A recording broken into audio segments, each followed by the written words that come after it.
WHO가 발표를 했는데 우리가 물리적 거리두기, 네. 그러니까 사회적 네. 거리두기라는 표현을 지금 많이 쓰고 있지 네, 않습니까? 네. 근데 WHO에서 물리적 거리두기라는 표현을 이제 쓰기 시작하고 권고를 물리적 하고 있습니다. 거리두기로 이렇게 네.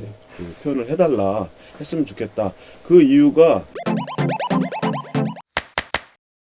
사회적 거리두기라는 표현 자체가 사랑하는 사람하고 단절을 뜻하는 포함이 네, 의미가 네. 포함되어 있지 네, 않습니까? 네, 사회적 맞습니다. 거리두기는. 그래서 고립 뭐 이런 형태의 그런 어떤 의미를 담고 있기 때문에 사회적 거리두기보다는 네. 물리적 물리적 거리, 거리두기. 이렇게 물리적 거리를 거리두기가 맞는 표현이다. 네. 이렇게 정의를 새롭게 하는 네, 거죠. 네. 같이 하고 싶지 혼자 고립되고 싶진 않잖아요. 그렇죠. 그래서 이제 사회적 거리두기라는 표현은 가급적 지양하고 물리적 거리두기라는 표현을 네. 좀 하자. 그런 얘기가 있었습니다. 음. 그래서 계속 우리 인류는 이제 연결되기 바라고 그러기 때문이 아닌가 생각이 되는데 사실 이런 것처럼 과학계도 이제 단어의 정의를 어떻게 하느냐에 따라서 이게 그 사회가 많이 사회적 인식이나 변화가 많이 그 개선이 되고 변화가 될 수도 있는데 과학계에서 또 유독 연구 성과에 대한 정의가 잘못되어 있다. 그렇죠. 뭐 예를 들면 이제 연구 성과가 그 밖에서 볼 때는 기술료로 다 따지는 경향이 짙거든요. 그럼 기술료로 따지면 연구를 하는 수단이 연구자가 되는 거예요. 그래서 그렇게 물리적 거리두기라는 그런 정의를 다시 하듯이 우리가 연구 성과가 과연 뭐냐 이런 거 있을 때 정의를 좀 제대로 할 때 그런 어떤 사회적 과학 문화가 바뀌지 않을까 뭐 이런 표현도 한번 다시 한번 이번에 생각하게 네. 보는 네. 계기가 됐었습니다. 저 개인적으로도 그렇고 네. 우리 사회가 과학 문화가 좀 그런 식으로 좀 되게 그 합리적으로 네. 예, 들어갔으면 좋겠습니다. 다시금 그런 것들이 네. 이제 조명이 될 것 같습니다. 네, 예, 우리가 표현들이 그런 어떤 주장이 일리는 있어 보이나요? 일리 합리적으로 우리가 가야 되는데 사회가 네. 예, 그런 어떤 단어 하나하나의 정의가 중요한 것 같습니다. 네. 아주 일리가 있으셨어요. 예, 예. 우리가 자아자찬을 그 가끔 해야 됩니다. 네, 네. 우리가 좀 스스로 예, 열심히 그 하지만 네. 자아자찬도 하고 하면서 재밌게 하면 좋겠습니다. 최근에 또 신조어가 집콕, 아, 있죠. 예, 집콕이라는 신조어가 생겼죠. 네. 이제 뭐 물리적 거리두기를 해야 되기 네, 때문에 네. 집에서 있어야 되는데 집콕러들이 예. 꼭 봐야 할 네. 어떤 그 다큐가 있다고요. 있습니다. 네. 집에 이제 늘어나는 집콕 쪽들이 좀 많이 늘어나고 있습니다. 네. 근데 최근에 넷플릭스에서 그 세계적인 대유행을 뜻하는 팬데믹, 팬데믹. 예, 팬데믹이라는 이름으로 다큐멘터리 시리즈를 공개를 했습니다. 그러니까 미국이라는 나라가 참 저력이 있다라는 그런 부분이 그 세계적인 대유행병이 되자마자 네. 그 촬영에 들어갔고 네. 지난 1월 22일에 음. 자체 제작한 그 다큐 시리즈를 공개를 했습니다. 그래서 네. 저도 그 영상을 봤는데 굉장히 그 영상 효과도 좋고 네. 실제 영화를 보는 듯한 그런 느낌을 받을 정도였습니다. 그러니까 거기에서 의료진의 사투나 치료제, 뭐 백신 개발에 몰두하는 연구진들의 노력이 담겨 있는데 넷플릭스의 그런 영상 효과가 들어가다 보니까 네. 아무래도 그냥 빨려 들어가게 되더라고요. 그래서 다큐가 재밌다는 얘기죠. 아주 재밌었습니다. 예, 예. 그래서 거기에서 이제 내용을 간략하게만 좀 뭐 나온 것들을 말씀을 드리면 뭐 팬데믹은 감염병이 이제 시작이 동물에서 오는 경우가 많기 때문에 계절별 독감하고는 좀 다르다. 그렇기 때문에 인간에게 자연 면역이 없다라는 그런 얘기를 하시면서 네. 뭐 미국의 이제 의료진이나 연구진들은 팬데믹은 언제 어디서 벌어질지 모르지만 어디선가 시작되고 있다라는 네. 가정을 기반으로 이렇게 팬데믹을 대비하는 네. 그런 모습들이 이렇게 담겨 있습니다. 아, 예. 팬데믹 대비 시나리오. 네네네. 네. 아, 인원 기자는 그 시간이 좀 남아 있어서 그런 거를 많이 보나 보죠. 넷플릭스. 아닙니다. 근데 취재 끝나고 야, 예, 아니, 공부를 뭐라고 하기 하는 게 위해서 아니라 예. 우리가 그 팬데믹이 이슈이기 때문에 그런 네. 거는 정보를 찾아서 봐야 됩니다. 그래서 뭐 그 시간을 예. 넷플릭스로 뭐 봤다고 뭐라고 하는 게 아니라 예. 10시 이후에 봤습니다. 10시. 아, 예, 예. 예. 꼭 그런 거는 찾아봐야 됩니다. 그래서 네네. 우리가 시청자들한테도 네. 추천도 하고 그럴 수 있는 거 아닙니까? 맞습니다. 그래서 잘 봤습니다. 그 일을 더 열심히 하기 위한 어떤 모멘텀이 또 될 수 네. 있는 맞습니다. 그런 정보의 습득 차원에서 아주 좋은 다큐를 소개해 주신 것 같고요. 그다음에 이제 매년 사실 그 벚꽃 시즌이 계속 펼쳐지는데 대덕 연구단지의 또 명소가 아, 카이스트가 카이스트. 네. 있잖아요. 네, 근데 올해는 아쉽게도 네. 카이스트 측에서 공식적으로 벚꽃 네. 구경을 오지 말아달라라는 네. 어떤 네. 입장을 밝혔는데 네. 그거에 대해서 잠깐 설명을 네, 네. 해주시죠. 예. 네, 말씀 주신 바와 같이 아쉽게도 올해는 카이스트에서 벚꽃 구경을 못하게 되었습니다. 그 코로나 상황이 종식될 때까지 일단 카이스트 측에서는 그러니까 그 교직원과 학생들의 그 가족 등을 비롯해서 이제 지역 주민들 모두 다 이제 출입을 통제한다고 이제 말씀을 하셨는데요. 평일을 비롯해 주말에도 다 통제가 됩니다. 이제 정부가 코로나 확산 방지를 위해서 4월 5일까지 이제 사회적 거리두기 이제 실천을 적극적으로 권고하면서 카이스트 쪽에서도 이를 수용하면서 이런 네, 발표를 했고요. 네.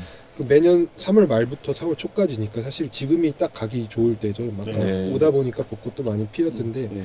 벚꽃 구경을 위해서 많은 사람들이 이제 카이스트에 오잖아요. 예. 근데 카이스트는 이제 방문객들이 이제 불법 주차 그런 이제 불편함도 이제 수용하면서 이제 개방을 했었는데 올해는 아쉽게도 못 가게 됐고 예. 내년에는 그 코로나 바이러스가 종식이 돼서 꼭 볼 수 있기를 기약해보게 되는 취지였습니다. 네. 저는 구글에서 이제 벚꽃을 보려고요. 구글링해서. 구글링에서 네, 집에서 넷플릭스로 넷플릭스 보고 보고 예. 사실 네. 구글러스로 네. 그 못 갈 수 없는 곳이 없습니다. 다 갈 수 아, 있습니다. 그렇죠, 네. 그렇죠. 그래서 직접 보는 게 좋은데 사실 그 시청자들 분들도 이렇게 그 벚꽃 하면은 많이 이제 명소들이 네, 네. 있는데요. 대덕 연구단지가 사실 벚꽃의 아주 네, 명소입니다, 사실은.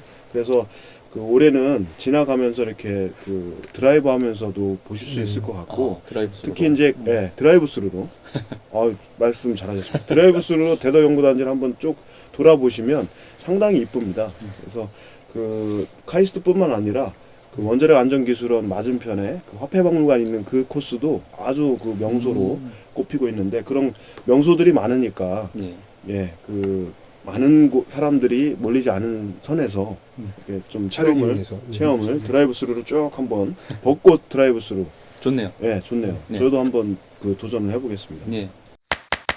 우리 그 카톡방 질본 네. 카톡방에 이제 그 기자들이 엄청나게 그 많이 몰렸다고 전국에 하는데 있는 기자들 150명이 네. 단톡방으로 몰렸는데 네. 이 내용은 이난 기자가 취재를 했습니다. 아, 맞습니다. 네. 그러니까 이제 정부에서 지난주 일요일이죠. 네. 22일부터 고강도 아까 사회적 물리적 거리두기를 이제 권고를 하면서 정례 브리핑도 이제 비대면으로 전환을 시작을 했습니다. 그래서 질병관리본부 중앙방역대책본부 정례 브리핑도 이제 카카오톡에서 진행이 됩니다. 그래서 취재 기자가 150명 정도 모이셨고 중앙방역대책본부 브리핑이 2시에 시작이 되는데 네. 2시부터 이제 질문 그 경쟁이 들어갑니다. 카톡으로? 네네. 그래서 그래서 그 브리핑이 진행되는 시간에만 질문을 받기 때문에 2시 딱 시작을 하면 네. 계속 올라오는 그래요. 질문이 계속 올라오는 선착순으로 질문을 받나요? 그렇습니다. 그래서 그래요. 그러면은 그 질문을 받는 입장에서도 상당히 그 뭐라고 할까 애로사항이 있을 것 같은데 어떤가요? 실제 이렇게 진행되는 사항들이? 그러니까 카카오톡으로 이제 질문을 하면 네. 질병관리본부 위기소통 담당관이 그거를 이제 대독을 합니다. 대독을. 이런 질문이 있다. 그러면 이제 정은경 본부장께서 카메라를 보고 말씀을 하는 네. 그런 상황이고요. 기존에는 한 10명 정도, 하루에 10명 정도가 질문을 했다고 하면, 네. 비대면으로 진행되면서 중복 질문 거르고, 네. 또 빠르게 전개가 되기 때문에 16명 정도, 이제 한 6명 정도가 더 질문을 할 수 있는 그런, 그런. 오히려 비대면 하면서 더 질문 양이 많아졌다는 예, 얘기죠. 예. 그럼 엉뚱한 질문도 막 하고 그러지 않습니까? 그 카톡에 장난질하는 기자는 없겠죠? 예. 아직 그런 부분은 없었습니다. 그런 문화가 잘 잡혀야 됩니다. 조금 아쉬운 부분이 있다면 이제 아무래도 온라인으로 질문을 하다 보니까 그 현장에서 백브리핑을 뒤에서 이제 카메라가 다 꺼진 뒤에 질문할 수 있는 그런 상황이 없기 때문에 그런 질문들을 하지 못하는 점이 약간 조금 아쉽기는 합니다. 그렇습니다.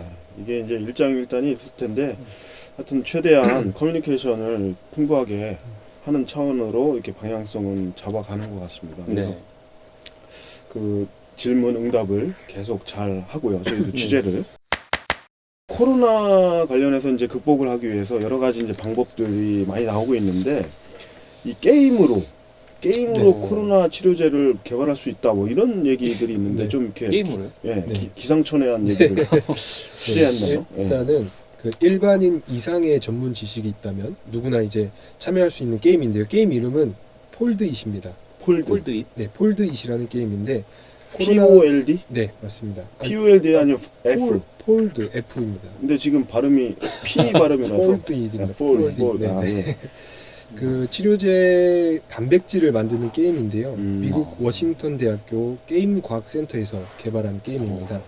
게임의 목표는 이제 코로나 바이러스 돌기를 차단하는 단백질을 설계하는 것인데 쉽게 말해서 이제 우리의 그 세포가 있으면 네. 이제 바이러스가 퍼즐 조각 맞춰지듯이 이렇게 달라붙게 되지 않습니까? 예. 요 사이에 단백질을 만드는 겁니다. 아. 그래서 달라붙지 못하도록 이제 퍼즐 조각이 완성이 되지 못하도록 이 단백질을 만드는 게임인데 게임 특성상 그 과학적 원리에 맞는 구조를 만들면 더 높은 점수를 주고 더 높은 순위를 주게 됩니다. 네. 그래서 전 세계 다양한 직업군을 가지신 분들이 지금 현재는 20만 명이 오, 참여해서 게임을 풀고 있습니다. 네.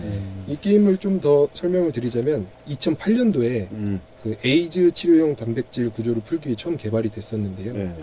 그 2011년도에 그 10년 동안 과학자들이 풀지 못했던 그런 이제 구조를 그 게이머들 6만 명이 단 10일 만에 해결을 했다고 합니다. 오. 그래서 이번 이 네. 코로나 놀랍네요. 그 단백질 설계에 또 좀 어떻게 그 게이머들이 참여를 해서 풀지 좀 귀추가 주목되는 상황입니다. 아, 상당히 흥미로운 그 결과인데 우리 송민 기자도 게임에 참여하셨나요? 저는 그 일반인 이상의 전문 지식이 없어서 네, 예. 참여를 못하고 있습니다. 부장님 아. 들어가셔야 될 것 같은데요? 아니에요. 저 이 전문 지식이 없고요. 저도 게임도 잘 하지 못해서 예. 보니까 이제 여긴 영화를 보고 여기는 게임을 네, 주제로 하고 예, 그래서 좋은 재밌는 결과인 것 같습니다. 코로나 검사율이 네. 많이들 이제 얘기가 나왔는데 한국이 세계 최고 수준이라는 거 우리가 네, 알고 네, 있지 않습니까? 네. 근데 그거의 말만이 아니라 이제 통계가 나왔습니다. 아. 검사율이 한국이 88%로 가장 네, 네. 높고, 음. 예. 그런 이제 높은 이유에 대해서 이제 쭉 얘기를 했는데, 좀 그런데 이제 여기서의 통계 메시지가 대부분 국가 인구의 절반도 안 되는 그런 통계가 자신이 이제 코로나 감염이 됐는지 안 됐는지를 모르는 상황으로 이 메시지가 통계 메시지가 이번에 발표가 됐습니다. 그래서 이제 이게 누가 그 연구를 했냐면 영국의 수학자 그리고 감염질환 역학자인데 이름이 아담 쿠차르스키입니다. 아, 쿠차르스키. 예, 쿠차르스키. 아담 쿠차르스키라는 이 수학자가 예. 실제 감염자의 검출률을 모델링해서 이제 통계값을 구했는데 대부분 이제 국가 확진자 수가 있지 않습니까? 지금 그 50만이 이제 넘었고 미국이 중국을 넘었죠. 넘었었죠. 예, 네, 오늘자로 넘어섰는데 오늘이 며칠이죠? 27일입니다. 예, 27일자로 미국이 이제 앞서 가게 되고 이제 곧 이탈리아가 중국을 앞설 것 같은데 이 확진자 수가 가소평가돼서 그러니까 치사율이 높은 것처럼 나온다는 것이 이분의 주장입니다. 그래서 10명 이상 예. 코로나 사망자가 나온 국가를 대상으로 적용해 이제 통계를 추정한 결과인데 이 전 세계 코로나 감염자 검출률 최대 국가는 한국이고 전체 감염자의 88% 정도가 검사를 했을 것이다.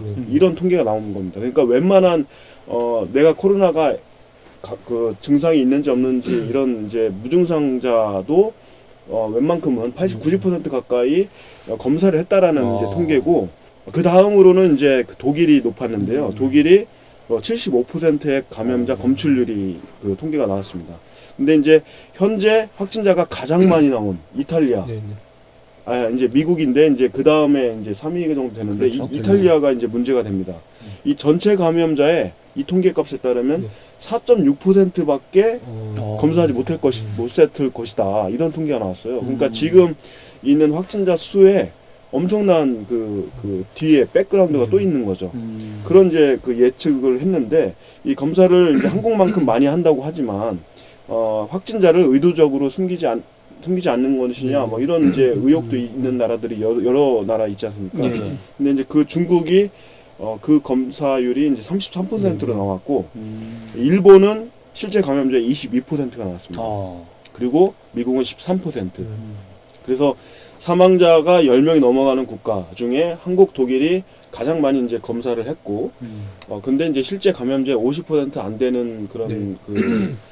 감염 검출이 잘 안 된다는 그런 네. 이제 통계가 나와서 앞으로도 이게 금방 쉽게 이게 확진자가 줄거나 그러진 않을 것으로 보인다라는 그런 통계값입니다.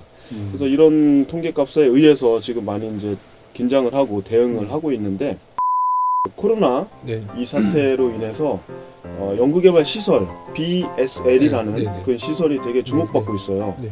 그 BSL이라는 시설에 대해서 한번 설명을 설명을 좀 해주시면 드리자면